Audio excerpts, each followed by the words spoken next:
What's up guys, Ryan here. Today I wanted to go over my income report for my 19th month of my passive income journey, which was October 2018.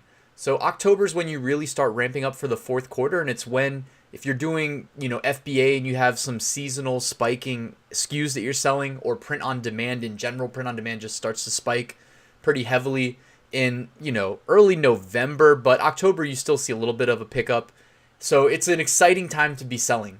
So I sold $8,767 of profit on Amazon FBA, $1,852 profit on merch, $3,336 profit doing drop shipped print on demand, which is all my print on demand sales that are not Amazon merch, and $190 of Google ads. Let's get into the numbers. All right, so Amazon FBA, I did 2,498 total sales for $49,754.88 of revenue, of which $8,767.60 were profit for me to keep. That was a 17% profit margin, which is, it's okay. I still had some SKUs that were scaling, trying to climb the ranks, and I had a specific SKU that I want to talk about. I touched on it the month prior that was losing money because it seemed like a great idea initially, obviously, otherwise I wouldn't have, decided to sell it on Amazon. It was very complimentary to one of my best sellers, and I do often get customers buying the two together, which is great, so it's benefiting from my other SKU that's doing well. The only problem is this SKU has sellers probably selling at a loss. They were selling in between, $15 to $20, and I needed to be selling around the $22 price point to be making any money. So in order to be competitive, I had to keep dropping my price. Anyways, that's the breaks sometimes when you sell on Amazon. So my best selling SKU did $3,581 of profit. My second best seller, $1,430. Then I had 4 SKUs doing around 600, 500, right around that zone of profit, as well as additional SKUs selling below $500 of profit. And those add up, like I always love to say. That one SKU that I mentioned, though, that was a little bit of a drain. It lost $256 on the month, which may sound like a lot if you are not selling on Amazon. You think you're out $256. The reality is, guys, when you sell on Amazon, nothing's guaranteed. You got to take some chances. And you want to diversify. You can't go in with the mindset that you're only going to sell one product because you don't know if it's going to work. Go in with the mindset that you're going to sell at least 5 before you give up, right? And hopefully you're never going to give up because you're going to be successful. But you win some, you lose some. This one was a great product that customers loved, and I was getting sales at a profit, pricing it around $26 per. But eventually, my competitors, for whatever reason, like maybe they had excess inventory they needed to remove and they were doing a sale. I don't know, but it really hurt me indirectly, and sometimes that happens. So I was selling at a loss just to get rid of some of the inventory because you don't want to get caught with inventory sitting too long at Amazon's warehouses because you end up paying for that as well. And that will also factor in to the overall numbers. So overall for the month, though, $8,767 of profit. I'll take that. It was a good month. All right, let's talk Amazon merch. I sold 435 products, generating $9,131.33 of revenue, of which I kept $1,852.44 as profit, with an average royalty of $4.25. So scrolling down and looking at the chart here, of my top 5 sellers, which obviously I blanked out the niches using Pretty Merch Pro, which allows you to do that by clicking the switch. Thank you, Pretty Merch Pro. I love that Chrome extension. If you guys aren't using it, go check it out. My top 5 best sellers, one of which was a Halloween shirt. Now, this is October, and you're thinking, why didn't you sell more Halloween shirts?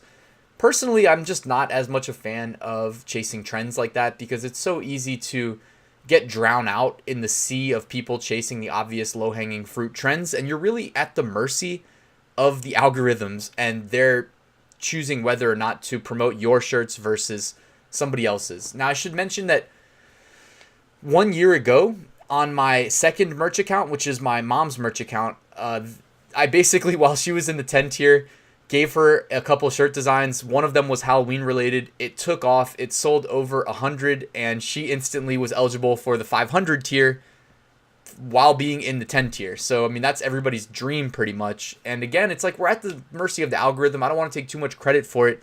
It's a clever design. I mean, the same design sold well for me last year, and it was my 4th bestseller this year. So I'm not paying to advertise it. It's organic. Got 14 sales, brought in $75.32 of royalties. That's pretty good. The other 4 in this top 5, they were mixes of trends and evergreens. Sometimes trends morph into evergreens, guys. So that's why chasing trends is not always a bad idea. However, when most people think of trends, what did you think of? I bet you I can guess. You just thought of Donald Trump, didn't you? So there are other things in this world outside of political trends. I know that seems to dominate the news cycle. I'm recording this in 2019, by the way. If you're watching this in like 2023, I don't even know. But that was a joke. But yeah, guys, there's like sub-niche style trends that sell really well outside of politics. If you're going to chase political trends, that's like chasing Halloween to me. So I try to build evergreens. When I do chase trends, I try to chase trends that I think can turn into evergreens. My top 5 bestsellers are all shirts that to this day, because I'm recording this income report video months after the actual month. I apologize. I will eventually catch up. But me recording this in March of 2019, these shirts that are still in my top 5 right here, they still sell today. That's the ideal way to approach Amazon merch, in my opinion. You're not doing it for a quick money grab. You're doing it to build a passive income stream, a reliable one, over time for the foreseeable future. All right, guys, and I almost forgot to show you this chart that I put showing a 4-day stretch of my Amazon merch royalties in October.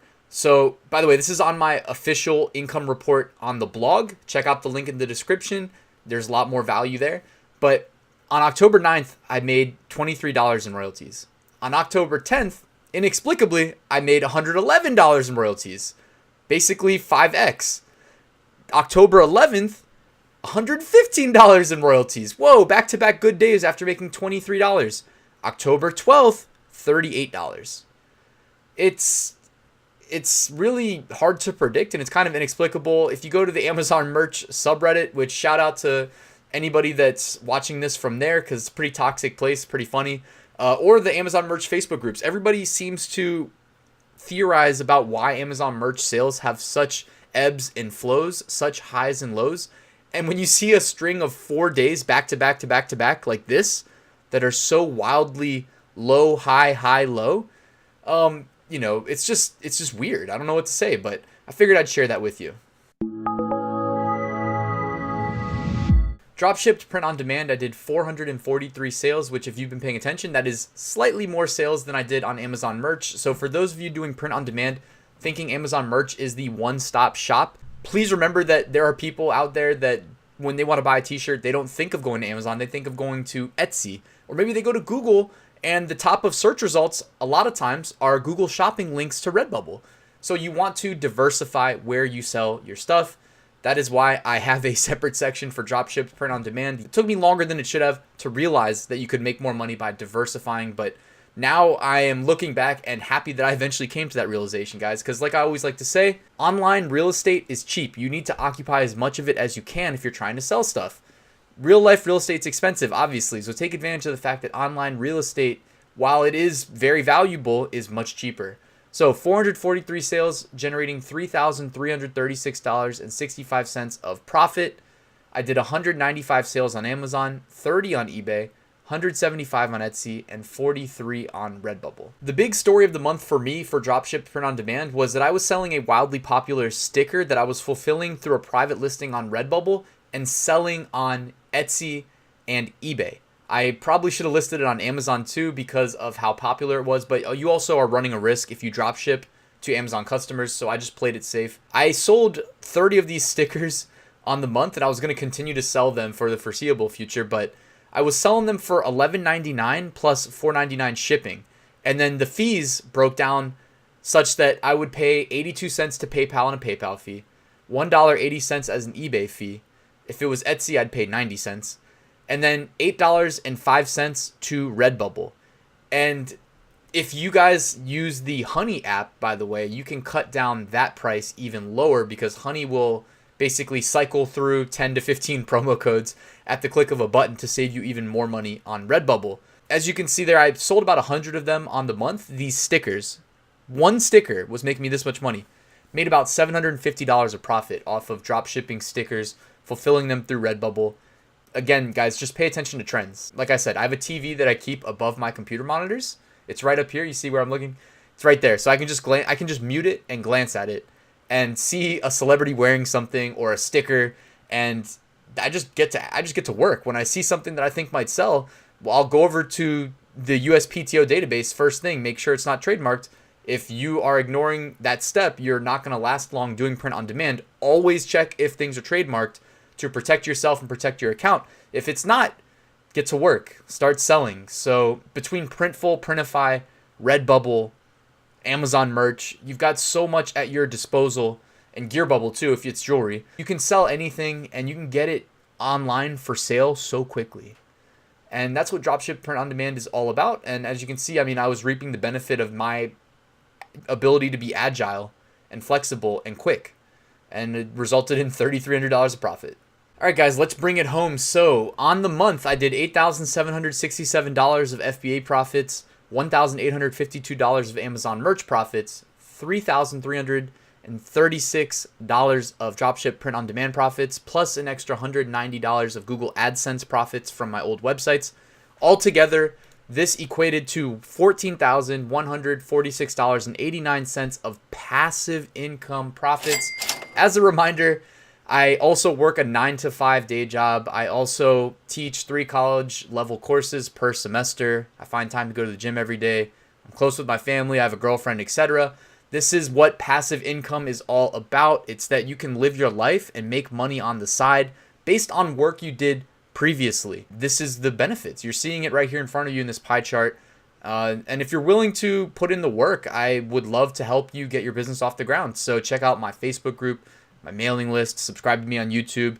I'm working on courses to help teach people exactly what I know and how I run things, how I run my own business. So stay tuned, guys. Thanks for checking out the video. If you liked it, give it a thumbs up. Drop me a comment. Again, subscribe. That would really help. And I'll see you at the next one.